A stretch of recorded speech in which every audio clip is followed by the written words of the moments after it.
Olá meninas, tudo bem com vocês? Hoje o tema é saúde mental. Quem vai trazer este tema para vocês é a coordenadora da Rede de Atenção Psicossocial aqui de Suzano, o RAPS, que é a psicóloga Dulce Ramos. Aproveitem a aula, deixe seus comentários e as suas curtidas também.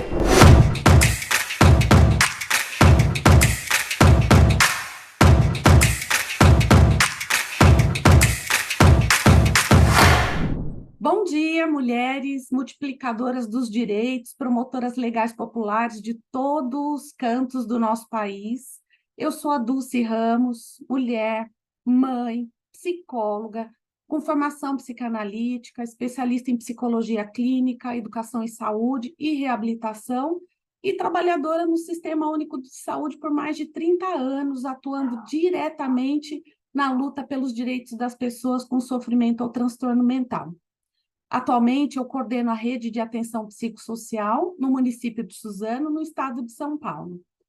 Eu me junto hoje a esse coletivo potente de mulheres para compartilhar um pouco da luta de nós, trabalhadoras de saúde mental, pelo cuidado e liberdade, pelo combate a qualquer forma de violência, discriminação, exclusão, que historicamente as mulheres estão submetidas, em especial as mulheres com sofrimento mental. Então, é um grande prazer eu poder estar aqui dialogando com vocês sobre saúde mental no mês de outubro. O dia 10 de outubro é comemorado em todo o mundo como Dia Mundial da Saúde Mental. Essa data foi instituída em 1992 pela Federação Mundial de Saúde Mental e ela busca chamar atenção pública para o assunto que ainda é tabu na sociedade. E por que ainda é tabu falar sobre saúde mental? De modo geral, as pessoas elas acabam associando o sofrimento, o adoecimento mental como um sinal de fraqueza.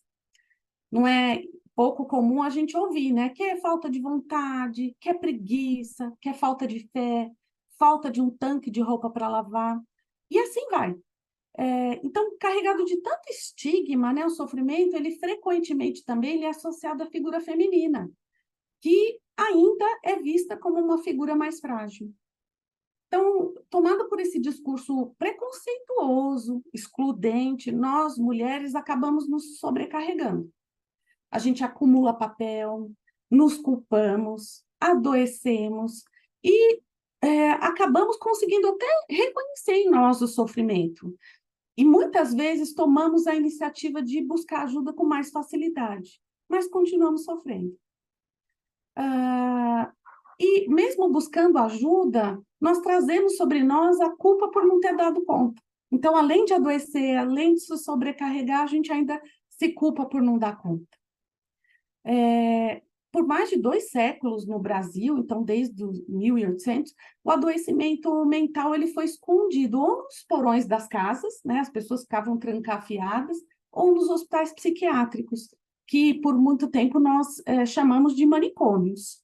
Ao contrário do que se pensa, as pessoas que foram abandonadas nesses hospitais psiquiátricos por décadas, elas não eram intratáveis, não tinham transtornos mentais graves, na sua maioria, mas sim eram fruto de um pensamento colonialista no Brasil.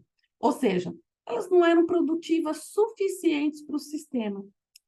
O colonialismo no Brasil ele foi responsável por disseminar as ideias racistas, preconceituosas, que justificavam a exploração do nosso povo e da nossa terra.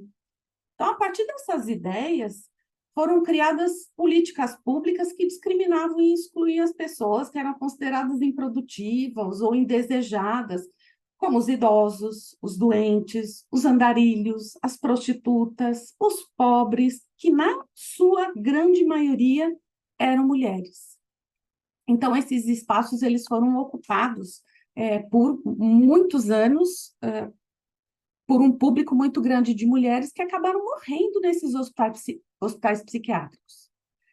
Somente no final dos anos 80, né, no início dos anos 90, com o restabelecimento aí do sistema democrático no Brasil, que iniciou a reforma psiquiátrica aqui no nosso país, que até hoje a reforma psiquiátrica defende o cuidado e liberdade. e luta contra qualquer forma de discriminação, de exploração e de exclusão da pessoa em sofrimento. Ao contrário, a reforma psiquiátrica ela defende políticas públicas compostas por uma rede de serviços de base comunitária, né, nos territórios onde a gente vive, como os CAPs, por exemplo. Imagino que vocês já devam ter ouvido falar dos centros de atenção psicossocial, talvez no seu município ou no município próprio, próximo, tem um CAPs. Residências terapêuticas, consultório na rua, que é um serviço voltado para o cuidado da população em situação de rua, a internação em hospital geral, ou seja, hoje uma pessoa, quando ela está em crise, ela pode ser internada num hospital que tem outras especialidades, ela não fica trancafiada, ela fica internada por um período até melhorar a sua crise e ela volta para o cuidado em liberdade. Então, pensando nisso, nessa história de exclusão que nós vivemos em relação ao sofrimento, ao adoecimento no nosso país, não dá para a gente ter uma boa saúde mental se a gente vive desigualdade, se a gente vive preconceito, se a gente vive exploração, intolerância, abuso, violência. É impossível dizer que nós temos saúde mental num contexto assim. Então, logo, para a gente promover saúde mental, a gente precisa promover ações do campo individual, sim, a gente ter uma boa alimentação, a gente poder ter acesso ao lazer, à terapia, à atividade física, à meditação, enfim, mas também nós precisamos lutar por políticas públicas que defendam os direitos das mulheres sobre o seu corpo, as igualdades de gênero, de raça, de etnia, fortalecimento das redes de apoio, a promoção dos direitos humanos. Se a gente olhar bem para o nosso momento atual, a gente vai pensar assim, olha, quantos avanços nas últimas 3 décadas, por exemplo, nós tivemos, né? Avanços na ciência, avanços nas relações sociais, nas políticas públicas, né? As vacinas, o controle das doenças, a internet, normas de segurança. Um dia desses a gente estava comentando que no passado a gente não usava cinto de segurança e andava lá no porta-mala dos carros, né? Então, mudou, nós mudamos. Então, nós vivemos assim um giro na nossa organização social em pouco tempo. Mas isso não é sem consequência, essa mudança tão rápida, né? Hoje, imagino que vocês, onde vocês estejam, nós estamos vivendo uma cultura do consumo, né? Ela é marcada, se é uma cultura do consumo, ela é marcada pela insuficiência, porque a gente sempre precisa de mais ou do mais moderno. Então, se eu tenho um celular, eu preciso de um novo, porque lançou o último modelo de celular, novas tecnologias, é muito comum, né? Nós mulheres falam, eu não tenho roupa para vestir, né? Então, porque a gente está nessa cultura do consumo. Então, a moda, de repente, é de um jeito, a cintura é alta, a cintura é baixa, daqui a pouco você fala, puxa, meu guarda-roupa está desatualizado. É o consumo nos padrões de beleza, é o cabelo liso, são as mechas, as cores, as harmonizações faciais, o botox, enfim, nós nunca chegamos lá. Parece que sempre está insuficiente. E todas nós, de alguma medida, somos afetadas por essa cultura. Esse cenário, né, de sempre se sentir insuficiente, ele está muito pronto para a gente entrar em relacionamentos tóxicos e principalmente para o sofrimento mental. Nós fomos criadas, nós mulheres criadas assim, para sermos razoáveis, para termos razão. A gente, há algumas décadas atrás, nós fomos acostumados a ter uma vida mais ou menos padronizada. Ou a gente se adaptava ao padrão, ou a gente era rebelde padrão, parece que não tinha um intermediário, né? Então, mas desde a internet, nós mudamos, né? Nós passamos de um padrão vertical, né, da lei, do professor, para um padrão horizontal, né? As redes sociais, elas nos fizeram, mudaram a nossa relação, né? Hoje nós temos relações horizontais, com as figuras ditas de autoridade, inclusive, né? Então, aquilo que era valor no passado, hoje é desvalor. Eu lembro de uma novela no passado que falava assim, a mãe sonhava que o filho entrasse no concurso do Banco do Brasil. E era o sonho da vida dela. Porque no passado era um valor você ter um trabalho e fazer carreira e se aposentar na mesma empresa, você ganhar prêmio por trabalhar na mesma empresa. Hoje não, né? Hoje, os profissionais que fazem carreira, eles vão migrando de trabalho, migram de profissão, migram de área. Então, antigamente, quanto mais eu soubesse, quanto mais eu tivesse uma vida planejada, um roteiro a se cumprir, né? Um roteiro cumprido, a gente supunha que eu tinha uma certa felicidade. Mas no mundo globalizado que nós vivemos hoje, isso é uma realidade, não dá para negar, né? Nós vivemos num mundo, outro mundo, né? Nós estamos numa outra configuração de vida, de mundo. Hoje nós padecemos do medo de decidir. Não sei se vocês já pararam para pensar, mas hoje nós temos muito mais ofertas. E aí você sempre vai ter que tomar uma decisão. E tomar uma decisão é sempre muito arriscado, porque a gente não tem garantia do saber. A gente não sabe se aquilo que eu estou decidindo é o melhor. E quando eu decido por algo, eu deixo de lado milhões de outras opções, porque hoje nós temos muitas opções para tudo. E aí a gente vive assim um momento de querer aproveitar todo tipo de oferta, né? A gente não quer deixar para trás nada. E aí nós temos tantas opções de escolha, nós temos a liberdade de escolha, mas isso implica em perda. Não tem jeito. Sempre, quando eu escolher, eu vou perder algo, eu vou deixar algo de lado. E isso, no nosso momento atual, é muito mais presente, né? Esse medo da decisão, seja pela profissão, seja por um relacionamento, seja por algo na nossa vida, né? Então, nós vivemos esse medo porque nós, hoje, nós podemos muito mais do que queremos, né? Então, nós temos aí um mundo todo à nossa frente. Mas, se a gente parar para pensar assim, então, será que está todo mundo doente, né? Afinal, estamos todos doentes? E aí eu queria pensar um pouquinho com vocês, que, bom, se nós temos medo da decisão, nós somos seres cheios de dúvidas. Mas só para a gente parar para pensar que só os humanos duvidam, né? Os animais, eles já têm um currículo pré-determinado biologicamente, né? Então, eles têm um programa de vida desde a hora que ele nasce até a morte dele. Então, a essência de um animal, ela vem antes da existência, né? Então, quando ele nasce, ele já sabe, a abelha já sabe ser abelha, o cachorro sabe ser cachorro, o pássaro sabe ser pássaro, porque ele já tem um currículo pré-determinado para a vida dele. E nós, humanos, mulheres, né, é o contrário. Nós temos uma existência, né, frágil, nós nascemos dependentes, frágeis, e essa nossa existência frágil, ela chega antes da nossa essência, né? A nossa essência, ela vai se acumulando, vai se modificando no decorrer da vida. Nós vamos nos tornando, né? Nós não temos um currículo pré-determinado de como nós deveríamos ser. E aí, com o nosso nascimento, nós somos seres fora do nosso lugar natural, né? Nós tínhamos um lugar natural e perdemos esse lugar natural quando nós nascemos.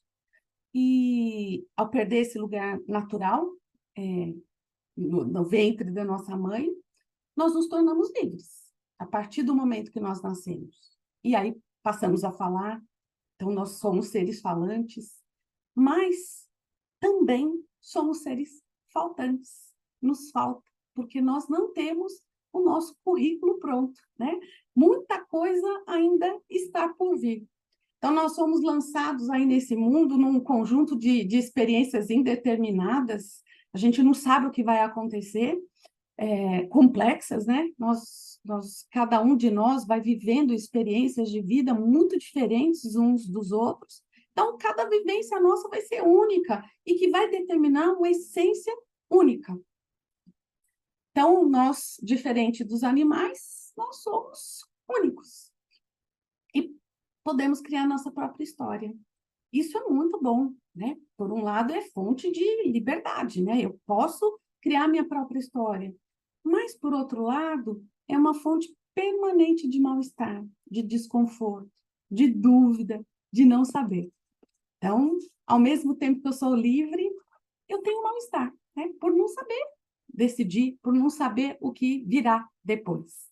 Então, sobre esse mal-estar, esse desconforto, que eu acho que persegue todos, todas nós, né? Todas nós temos um mal-estar, temos um desconforto, um buraco na nossa essência, né? Aquele não saber. A gente vai criando histórias, cada um vai criando a sua história, vai criando o seu roteiro. E a gente vai aí tentando dar respostas para os acontecimentos da nossa vida, né? Então, na tentativa de responder o que nos falta, muitas vezes nós criamos alguns equívocos, fazemos algumas confusões, né? Nós damos explicações, interpretamos, traduzimos. Eu vou dar alguns exemplos disso. Por exemplo, nós acabamos, muitas vezes, é, tendo uma autocrítica muito elevada, né? Porque nós interpretamos que é assim que o outro espera de nós. Então, quando alguém, não é incomum, quando alguém fala comigo, nossa, como a sua roupa é bonita, o que a gente fala? Ah, eu paguei tão baratinho, foi na promoção, foi naquele site chinês, né? Quando alguém te elogia, puxa, que trabalho bem feito, você fala, imagina, fiz tão correndo, não ficou tão bom assim. Como que você fala bem? Imagina que nada, me atrapalho toda para falar em público. Então, esses equívocos, né, essas interpretações, elas denunciam como é que a gente vai traduzindo os sinais ao longo da nossa vida, né? Então, assim, o nosso corpo, né, a nossa existência, ela falada, ela vai contando uma história sobre nós, né? E aí, as nossas dores, as nossas manias, as nossas dúvidas, as nossas ansiedades, as nossas inseguranças, são formas de contar um pouquinho sobre nós, sobre como nós fomos interpretando, né, essa nossa existência. Na nossa experiência com o outro, desde que a gente nasce, a gente tem experiências, várias experiências com o outro, a gente vai construindo a ideia de um outro ideal. A gente vai observando todas as pessoas e vai criando dentro de nós uma ideia aí de um outro ideal, um super-eu, né, que a gente chama. E essa função, né, desse outro ideal, ela vai sendo construída então, a partir dos modelos, né? Dos cuidadores, sejam os pais, os tios, os avós, enfim, as pessoas que cuidaram de nós, a família, as lideranças que nós fomos tendo, os professores, e aqueles modelos que a gente foi se identificando ao longo da vida. Então, à medida que a gente foi tendo contato com o outro, a gente foi criando, né, foi construindo essa ideia de um outro ideal. Então, nós vamos nos identificando com esse outro e vamos criando modelos. Esses modelos, ok, eles vão nos ensinando a viver, né? À medida que a gente vai copiando os nossos modelos, a gente vai aprendendo a viver, diferente do animal que já tem o currículo dele, ele já sabe ser abelha a vida toda, a gente vai se baseando nos nossos modelos. Esse outro, né, esse super outro, ele é algo entre o eu e o outro, né? É algo que eu criei dentro da minha cabeça, né? É aquilo que eu suponho que o outro pensa ou diz ao meu respeito, né? É um modelo, né, de como eu devo agir, como eu devo falar, como eu devo fazer. Mas esse modelo, né, que nos ajuda a viver, ele também é nosso juiz. E muitas vezes é um juiz muito injusto, que cria um modelo de muita excelência. Então, não é incomum a gente ter o modelo de, puxa, eu estou gorda, ou eu estou ultrapassada, ou eu estou abaixo de alguém, ou eu sou chato, ou eu sou sem graça, ou eu sou burra, ou eu sou fracassada, enfim. Uh, Às vezes, esse outro que a gente criou dentro da gente, ele nos exige muito, né? E ele acaba sendo um juiz bastante tirano. Mas é importante a gente entender que esse modelo que nós criamos ao longo da nossa existência é só um modelo, né? Ele não é real, né? Nós nós colocamos, às vezes, assim, os nossos ideais muito altos. E aí, à medida que a gente coloca esses ideais muito altos, a gente precisa sempre mais para alcançar esses ideais, né? Então, por isso que é importante a gente entender que isso não é real, é algo que a gente construiu. Porque se esse meu modelo é tão exigente, de fato eu entro nessa cultura de consumo, né? Porque eu sempre, então, vou ter que comprar mais, eu vou ter que fazer mais, eu vou ter que consumir mais, eu vou ter que me transformar, eu não posso envelhecer, enfim, a gente acaba ficando refém desse modelo que foi criado a partir da nossa interpretação. E essa sensação que vai dando na gente, né, de insuficiência, de incompletude, ela gera sofrimento, não tem como, né? O sofrimento ele acaba sendo uma tentativa da gente traduzir esse incômodo, esse mal-estar, né? E o sofrimento, ele é algo que é comum a todos nós, né? Eu acho que se tem algo no nosso currículo que é comum a todas nós, é o sofrimento, né? A gente reconhece o sofrimento uma na outra, né? Não é incomum quando alguém conta uma situação de sofrimento, a gente se identificar e falar, puxa, eu também, né? A gente acaba também expressando o nosso sofrimento. E a cada época, também nós vamos elegendo que formas de sofrimento que nós reconhecemos mais. Isso também tem a ver com a história, né? Tem época que a gente dá mais valor para o sofrimento físico, emocional, enfim, a gente vai elegendo os sofrimentos que são legítimos para aquele momento histórico. Mas sofrimento, então, como ele é comum a todos nós, ele não é específico de quem tem algum diagnóstico, né? É presente na vida de todo mundo. O sofrimento está comigo, está com você, e necessariamente a gente não tem um diagnóstico de saúde mental. E é importante a gente identificar os nossos sofrimentos, né? O quanto a gente está longe daquele modelo, justamente para que a gente possa cuidar disso, possa olhar para isso, de modo muito singular, cada uma de nós. Nós, mulheres, atualmente, nós estamos submetidas a várias formas de sofrimento, né? O sexismo, preconceito de gênero, as disparidades salariais. Imagino que onde você está, não é incomum uma mulher ganhar menos que um homem. Vou contar um exemplo, uma amiga ganhou um campeonato de xadrez e, e a remuneração para a enxadrista mulher é quase um terço da remuneração para o enxadrista homem. E os dois desempenham a mesma função, né? Então, nós vivemos as disparidades salariais, violência doméstica. Nós temos, hoje, o sofrimento também sobre os nossos direitos reprodutivos. Existe uma pressão muito grande sobre ter ou não ter filhos. Aquela mulher que escolhe não ter filhos, ela sofre, né, uma pressão muito grande. Nós sofremos assédio moral, assédio sexual.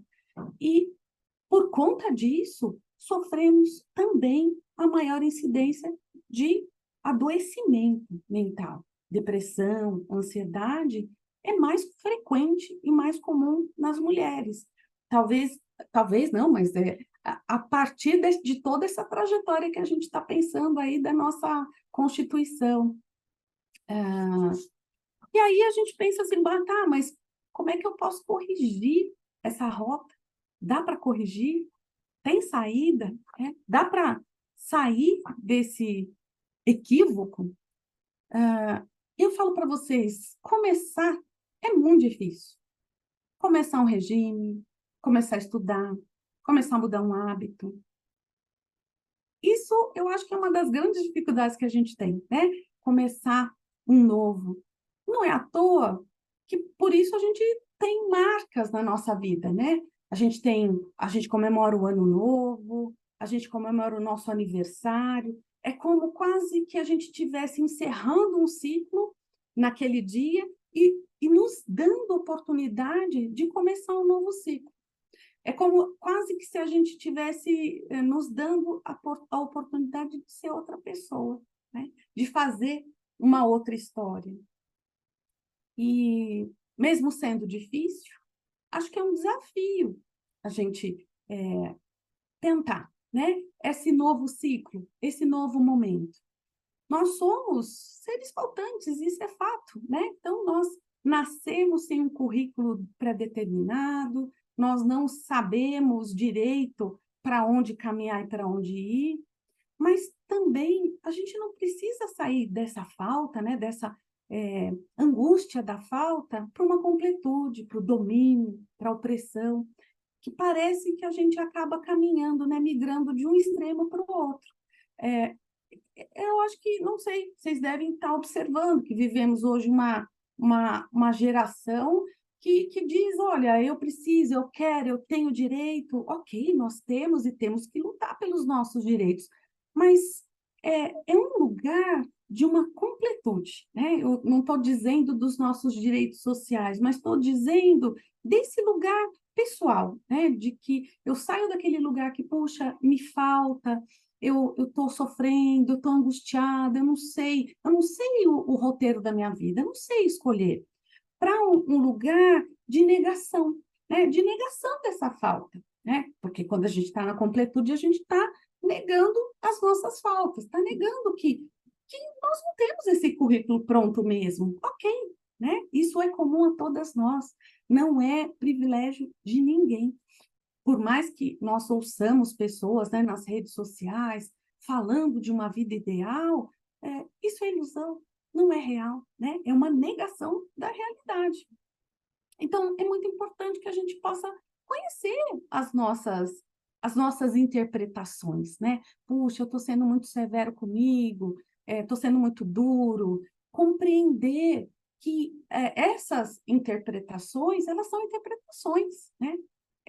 E à medida que a gente vai compreendendo, a gente pode elaborar, pode fazer novas interpretações, pode pensar, pô, mas eu não preciso ser tão perfeito assim, fazer tudo o tempo todo, dar conta de tudo o tempo todo.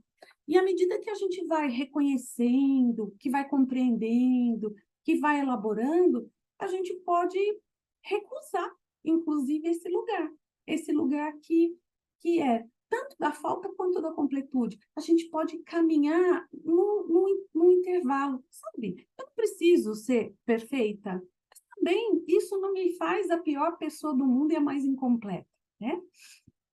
Então, é interessante que, se a gente parar para pensar, né, que cada vez que eu sou crítico demais com o outro ou em relação a mim, eu estou me aliando a esse super-eu, sabe? Então, eu criei um modelo tão elevado que eu passo a me tornar uma pessoa muito crítica em relação a mim, às vezes em relação aos outros.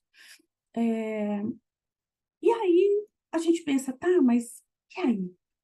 Quais são os caminhos? Como é que a gente faz para poder corrigir essa rota, uma vez que a gente está falando que o sofrimento é comum a todas nós, que tem a ver com a nossa história, né? A nossa história brasileira, a nossa história social, ela interfere profundamente no nosso sofrimento. As mulheres, historicamente, foram colocadas num lugar de exclusão, num lugar de desvalor, associada à figura da fragilidade, logo da doença.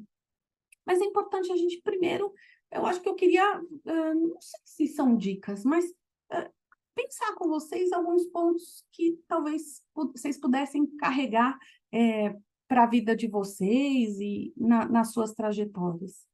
Primeiro, eu acho que a primeira coisa é a gente entender que esse modelo ideal é só um apoio para que a gente possa saber viver. É só um apoio. O ideal, ele está na ordem da ideia, né? Ele não é real. Eu sou real, você é real, né? Eu tenho que, essa ideia que eu tenho que ser isso, que eu preciso ser essa pessoa bonita, bem-sucedida, inteligente, isso não é real. Cada vez que nós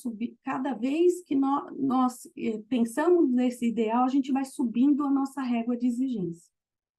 Segundo ponto, que eu acho que é importante a gente passar dessa... Nós, pelo menos algumas gerações, a gente era da ética do dever, né? Eu tenho que fazer, eu tenho que cumprir, eu tenho que... Para a ética do desejo, ou seja, a gente se responsabilizar pelas nossas escolhas, né? Eu estou com você porque eu quero, né? E logo, se eu estou com você porque eu quero, eu não devo, eu não preciso estar com você. É muito importante a gente poder sair desse lugar do dever para o lugar da responsabilidade. Eu não cumpro mais uma ordem, um dever. Eu me responsabilizo pelas minhas escolhas.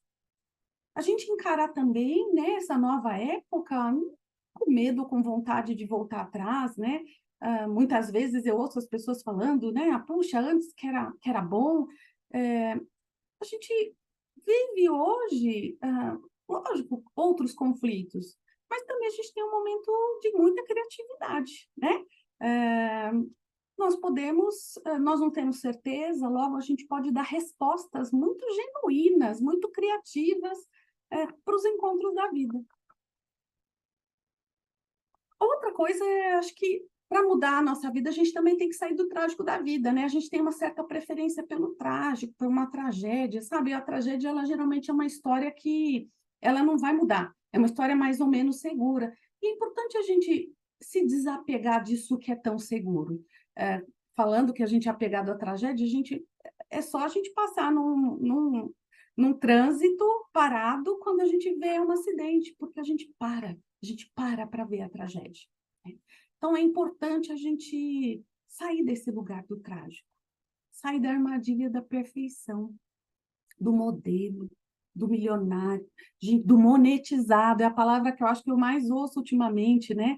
Do jovem, né? Que isso é um delírio da nossa cultura, a gente ser eternamente jovem, né? Então, a gente precisa se humanizar um pouquinho, pensar em modelos mais humanos, saindo um pouquinho desse modelo ideal. Então, a gente entender que a gente tem potencialidade, mas a gente também envelhece, a gente tem erro, a gente tem engano, a gente emagrece, a gente engorda.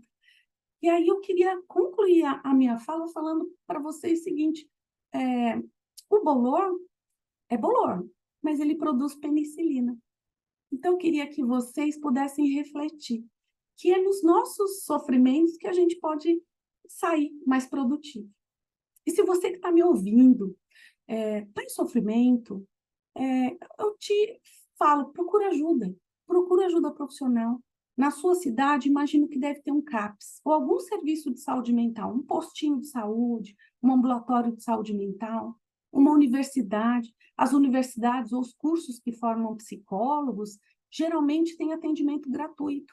Existem projetos voluntários, tem sites, se vocês procurarem na internet, tem sites de atendimento online, e às vezes até por um preço social justo. E se o seu sofrimento está, ou se você conhece alguém que tem seu sofrimento, ajuda essa pessoa, procura ajuda. Nós temos também um telefone gratuito, que é do CVV, que é 188, que eu acho que é um canal extremamente importante para aquelas pessoas que, em função do seu sofrimento, dele estar insustentável, as pessoas acabam desistindo da vida. Então, eu queria falar para vocês que vocês possam procurar serviços de saúde no seu município, se você está em sofrimento, ou se você conhece alguém que está passando por algum sofrimento.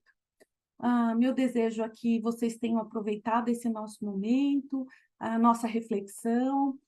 Como eu disse, eu estou na coordenação da saúde mental do município de Suzano, então é fácil me localizar, estou à disposição. Um grande abraço a todas vocês.